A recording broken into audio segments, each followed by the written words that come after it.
Hello दोस्तों, मैं हूं Raju sir. The career guide institute के यूट्यूब चैनल पर एक बार फिर से आपके समक्ष उपस्थित हूं। ये मेरा वायुमंडल का अगला वीडियो है। इसके पहले आप लोगों को क्षोभ मंडल तक हम बता चुके हैं। चलिए देखते हैं इसके आगे। यह है आपका अर्थ, यह है ध्रुव, यह है विषुवत रेखा, यह है आपका क्षोभ मंडल। ठीक है, आप जानते होंगे क्षोभ मंडल पर ध्रुव पर इसकी ऊंचाई 8 किलोमीटर और जबकि विषुवत रेखा पर इसकी ऊंचाई ज्यादा है 18 किलोमीटर तक। इसके बाद आप लोग को हम बताए थे कि एक पौज है वो 1.5 किलोमीटर का है, लगभग ये 1.5 किलोमीटर मोटा एक पौज है। इसे ट्रोपोपॉज या फिर क्षोभ सीमा के नाम से जाना जाता है। क्षोभ सीमा देखा जाए तो क्षोभ सीमा पर हवा का तापमान कितना होता है, तो देखिए क्षोभ मंडल पर ध्रुव पर इसका तापमान -45 डिग्री सेंटीग्रेड होता है और विषुवत रेखा पर इसका तापमान लगभग -80 डिग्री सेंटीग्रेड होता है।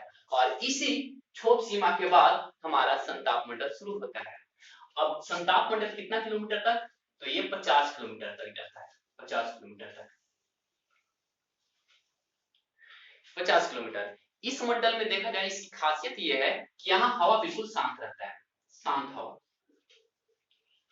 हवा बिल्कुल नहीं चलता, यानी कोई भी मौसमी घटना नहीं घटेगा। और देखा जाए तो इसी मंडल में जेट वायुयान उड़ाए जाते हैं। आपसे पूछ सकता है कि वायुयान, जेट वायुयान के लिए सबसे उपयुक्त परत कौन है, तो यह है आपका क्षोभ मंडल। कोई भी मौसमी हलचल नहीं होता है, लेकिन ध्यान रखिएगा 18 किलोमीटर, ऐसे तो नाम है इसका संताप मंडल, मतलब इसको तोड़ते हैं stratosphere, STRATO, stratosphere. Stratosphere, sphere का मतलब होता है क्षेत्र और स्ट्रेटो का मतलब होता है सेम, यानी कि समान क्षेत्र। ठीक है, मतलब ऐसा क्षेत्र जहां पर कोई भी मौसमी घटना नहीं बदलती है, मतलब मौसम हमेशा एक जैसा बना रहता है इस क्षेत्र में। लेकिन ध्यान रखिएगा, ये जैसे ही 20 किलोमीटर की ऊंचाई पर जाता है, 20 किलोमीटर की ऊंचाई के बाद तापमान 5 डिग्री सेंटीग्रेड प्रति किलोमीटर की रेट से बढ़ते जाता है। जैसे जैसे 20 किलोमीटर की ऊंचाई के बाद जाते हैं हम लोग इस मंडल में, तो तापमान धीरे धीरे बढ़ते जाता है। ध्यान रखिएगा, क्षोभ मंडल में 165 मीटर की ऊंचाई पर जाने पर तापमान जो है 1 डिग्री सेंटीग्रेड घट जाता है। तो क्षोभ मंडल में तापमान घट जाता है, जबकि समताप मंडल में देखा जाए तो कुछ दूरी तक तापमान बिल्कुल समान रहता है, इक्वल रहता है, एक जैसा बना रहता है। लेकिन जैसे ही कुछ दूरी पर जाते हैं 20 किलोमीटर, तो यहाँ पे ओजोन की प्रधानता हो जाती है। ओजोन, ओजोन मंडल का, मंडल नहीं, ओजोन गैस की प्रधानता होने के कारण यहाँ पे तापमान धीरे धीरे बढ़ने लगता है। कितना बढ़ता है, तो 5 डिग्री सेंटीग्रेड प्रति किलोमीटर की दर से बढ़ते जाता है। ध्यान रखिएगा, इसी मंडल में एक विशेष प्रकार की बादल, ऐसे तो देखा जाए तो इस मंडल में कोई भी बादल का निर्माण नहीं होता है, बादल का निर्माण क्षोभ मंडल में ही होता है। लेकिन कुछ ऐसे बादल हैं जो 18-20 किलोमीटर की ऊंचाई पर पाए जाते हैं। उस बादल में हिम कण मौजूद होते हैं, हिम के छोटे छोटे कण मौजूद होते हैं। देखा जाए तो इस प्रकार का बादल जो है हमेशा ग्रीष्म ऋतु में ही दिखाई देता है, ग्रीष्म गर्मी में, और शाम के समय दिखाई देता है। इसलिए इसे निशादीप्त मेघ कहते हैं। निशा का मतलब आप लोग जानते होंगे रात्रि, है ना। और इंग्लिश में नॉक्टिल्यूसेंट बादल, नॉक्टिल्यूसेंट बादल के नाम से जाना जाता है। ठीक है, आप नोट डाउन कर सकते हैं इसको।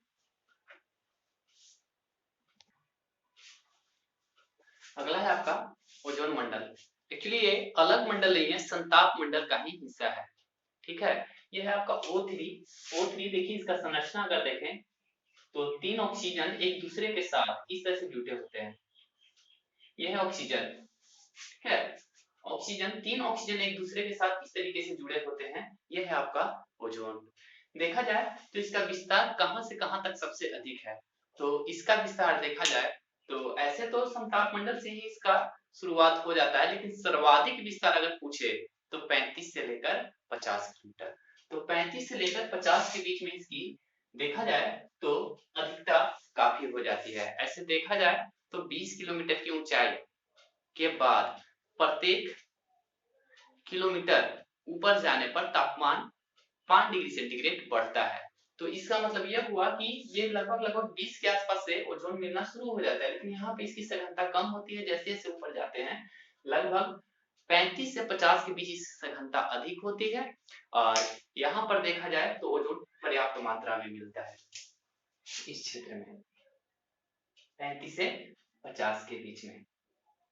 हाँ, ध्यान रखिएगा, इसकी मोटाई को किससे मापा जाता है? डॉप्सन के द्वारा। इसकी क्वेश्चन बहुत बार पूछा है कि ओजोन परत की मोटाई को किससे मापा जाता है? तो डॉप्सन के द्वारा। करता क्या है?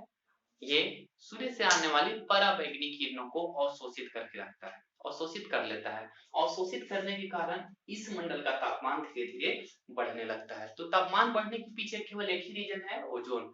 ओजोन गैस की प्रधानता। ओजोन गैस के कारण ही इसका तापमान धीरे-धीरे ऊंचाई के साथ बढ़ता है, जबकि क्षोभ मंडल में ऊंचाई के साथ तापमान घटता है। 165 मीटर की ऊंचाई पर जाने पर क्षोभ मंडल में तापमान 1 डिग्री सेंटीग्रेड घट जाता है, जबकि ओजोन मंडल में तापमान 5 डिग्री सेंटीग्रेड बढ़ जाता है हर 1 किलोमीटर पर जाने के बाद।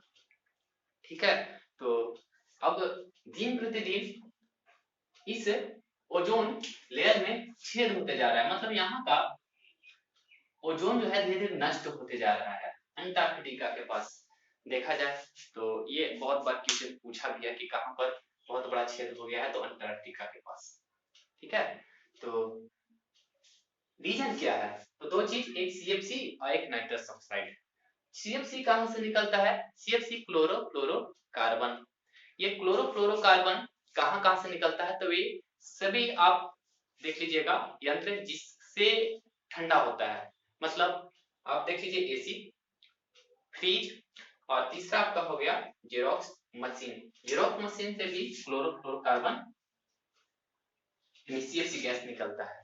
और दूसरा है नाइट्रस ऑक्साइड। कहां किससे होता है? तो सुपरसोनिक वेव से उड़ने वाले वायुयान से जो गैस निकलती है वो है आपका नाइट्रस ऑक्साइड। ये बहुत तेजी से ये ओजोन परत को क्षय करती है। तो ओजोन परत को क्षय करने के लिए दो गैस है, एक CFC और एक हो जाता है नाइट्रस ऑक्साइड। ठीक है, इस परत के क्षय को रोकने के लिए एक प्रोटोकॉल 1987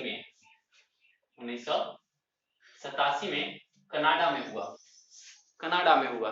इस प्रोटोकॉल का नाम था मॉन्ट्रियल प्रोटोकॉल।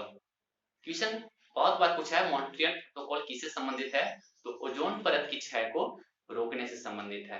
कहां हुआ था? ये कनाडा में हुआ था, और समय भी याद रखिएगा 1987। इस मंडल के बाद ये है आपका क्षोभ मंडल, ये है क्षोभ सीमा, ये है संताप मंडल, और इसी में ओजोन गैस की प्रधानता है। और इसके ऊपर ये है संताप सीमा। कितना किलोमीटर की ऊंचाई पर ये संताप सीमा है?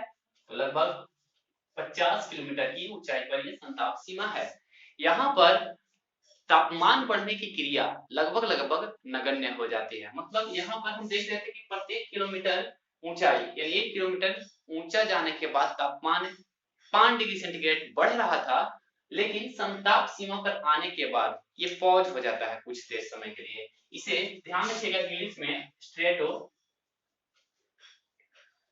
पॉज के नाम से जाना जाता है। कहां पर है? तो स्ट्रेटो पॉज जो है संताप मंडल के जस्ट ऊपर है। कभी कभी ये पूछ देता है कि क्षोभ सीमा किन दो मंडलों के बीच स्थित है? तो क्षोभ सीमा जो है संताप मंडल और क्षोभ मंडल के बीच स्थित है। उसी तरीके से आपसे पूछ सकता है कि स्ट्रेटोपॉज यानी कि संताप सीमा कहां स्थित है? दो मंडल आपसे पूछेगा इन दोनों मंडलों के बीच, तो संताप मंडल और ठीक इसके ऊपर है आपका मध्य मंडल के बीच कौन सा है पॉज? तो स्ट्रेटोपॉज स्थित है। कितनी किलोमीटर की ऊंचाई पर? 50 किलोमीटर की ऊंचाई पर। ठीक है,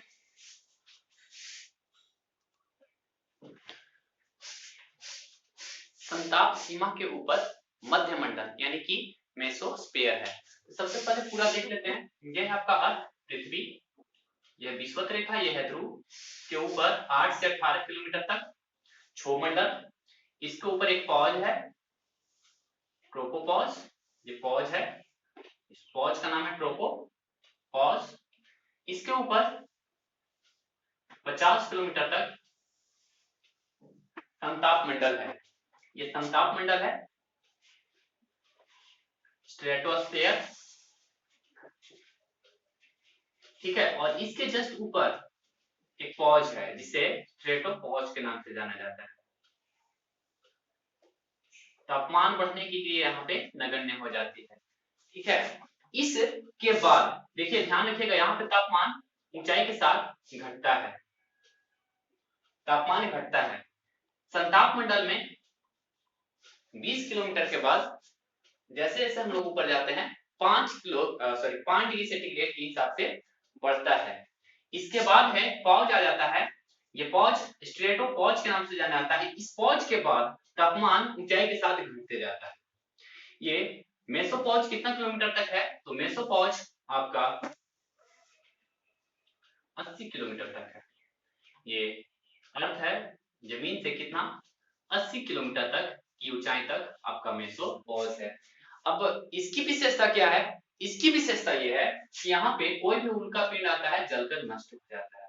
उल्का पिंड पृथ्वी तक नहीं पहुंच पाता है और यहीं पे जलकर नष्ट हो जाता है।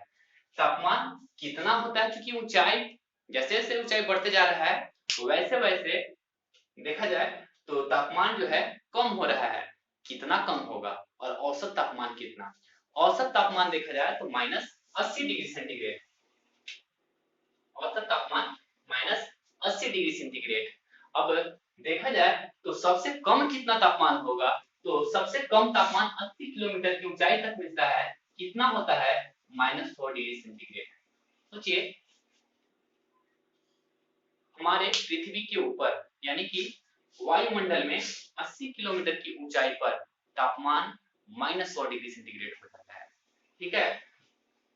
ध्यान रखिएगा, क्वेश्चन पूछा जाता है कि किस मंडल में ऊंचाई के साथ तापमान बढ़ता है और किस मंडल में ऊंचाई के साथ तापमान घटता है, ठीक है। तो इसके ऊपर जस्ट एक पॉज फिर मिलेगा, एक फिर मेसोपॉज के नाम से जाना जाता है, ये मेसोपॉज। तापमान घटने की क्रिया यहाँ से एकदम रुक जाती है।